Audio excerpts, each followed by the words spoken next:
ఇలాంటి పైశాచికత్వాన్ని ఎంకరేజ్ చేస్తున్న జగన్మోహన్ రెడ్డి మీద కమెంట్స్ చేయాలి నిజంగా. ఇది ఫ్యాక్ట్.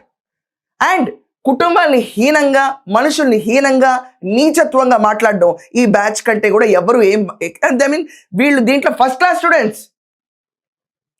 క్లాస్ స్టూడెంట్స్ భావి వర్షాలు లేకుండా, ఎథిక్స్ లేకుండా ఎంత నీచానికైనా దిగరచ్చు, ఎవరిని ఎలాగైనా తోలనాడొచ్చు, ఆఖరికి మహిళలైనా పురుషులైనా ఒకే దాటికి కట్టేసి బూతుల పరంగా పెట్టి మాట్లాడొచ్చు, రప్పని బెదిరించవచ్చు, ఆఖరికి జగన్మోహన్ రెడ్డి బర్త్డే అయితే ఏకంగా బలులు ఇచ్చేయచ్చు, రక్తాభిషేకాలు చేయొచ్చు.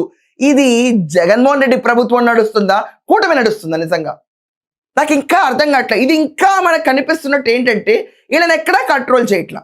ప్రతిసారి ఇలాంటి బ్యానర్లు రెచ్చిపోతానే ఉంటాయి.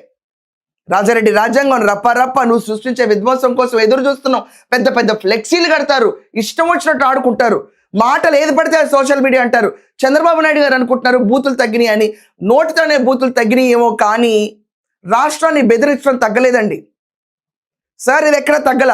ఈరోజు ఆన్ లుకర్కి ఆంధ్రప్రదేశ్ చూస్తే జగన్మోహన్ రెడ్డి వచ్చే 2-3 రోజులు ఎలా ఉంటుందంటే అతని ప్రభుత్వమే రన్ అవుతుంది ఇక్కడ, రాజారెడ్డి రాజ్యాంగమే ఇంప్లిమెంట్ అవుతుంది ఇక్కడ.